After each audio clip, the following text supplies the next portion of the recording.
বিরল ও আশ্চর্যজনক ঘটনার সাক্ষী হয়েছে বিশ্ব। পুরোপুরি ছায়াশূন্য পবিত্র কাবা দেখল মক্কাবাসী। ঠিক কাবা শরীফের বরাবর অবস্থান করে সূর্য, যা বৈজ্ঞানিক ও আধ্যাত্মিক দুই দিক থেকেই খুবই তাৎপর্যপূর্ণ মুহূর্ত তৈরি করে। মঙ্গলবার মক্কার পবিত্র কাবার ঠিক ওপরে সরাসরি অবস্থান করছিল সূর্য। এতে করে বিশ্বজুড়ে মুসলমানরা নির্ভুলভাবে কিবলা বা নামাজের দিক নির্ধারণ করতে সক্ষম হন। ঠিক যে মুহূর্তে সূর্য কাবার ওপরে ছিল, তখন আশেপাশের ছায়া সম্পূর্ণরূপে অদৃশ্য হয়ে গিয়েছিল, যা কিবলার দিক নির্ধারণে সহায়তা করেছিল। তবে হঠাৎ করে সূর্যের অবস্থান এমন কেন, তা নিয়ে প্রশ্ন উঠছে মুসলিমদের মাঝেও। যদিও এর বৈজ্ঞানিক ব্যাখ্যা দিয়েছে জেদ্দা অ্যাস্ট্রোনমি সোসাইটি। এক বিবৃতিতে জানিয়েছে, মক্কার আকাশে সূর্য সরাসরি কাবার সঙ্গে উল্লম্বভাবে অবস্থান করছিল, যার ফলে ছায়া সম্পূর্ণরূপে অদৃশ্য হয়ে যায়। সূর্য দেখা যায় এমন যে কোনো স্থান থেকে কিবলা সঠিকভাবে নির্ধারণ করা সহজ হয়েছে।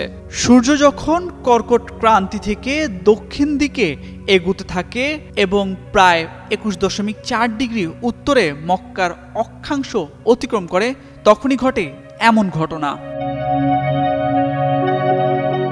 মঙ্গলবার এ নিয়ে একটি প্রতিবেদন প্রকাশ করে মধ্যপ্রাচ্য ভিত্তিক সংবাদ মাধ্যম গালফ নিউজ। সেখানে বলা হয়, এই ঘটনাটি সোলার জেনিথ নামে পরিচিত। এই ঘটনাটি সাধারণত বছরে দুবার ঘটে। পৃথিবী অক্ষ বরাবর 23.5 ডিগ্রি হেলে থাকার কারণে প্রতি বছরের মে মাসের শেষের দিকে এবং জুলাইয়ের মাঝামাঝি সময়ে এই ঘটনা ঘটে। জেদ্দা অ্যাস্ট্রোনমি সোসাইটির সভাপতি মাজেদ আবু জাহরা বলেন, মক্কায় জোহরের নামাজের সঙ্গে এই বিরল ঘটনাটি সম্পৃক্ত, কারণ এর বৈজ্ঞানিক এবং আধ্যাত্মিক উভয় তাৎপর্যই বিদ্যমান। এ প্রাকৃতিক ঘটনা বিশ্বব্যাপী মুসলমানদের জন্য আধুনিক কোনো সরঞ্জাম ব্যবহার ছাড়াই নির্ভুলভাবে কেবলার দিক নির্ধারণ করার ঐতিহ্যবাহী পন্থা।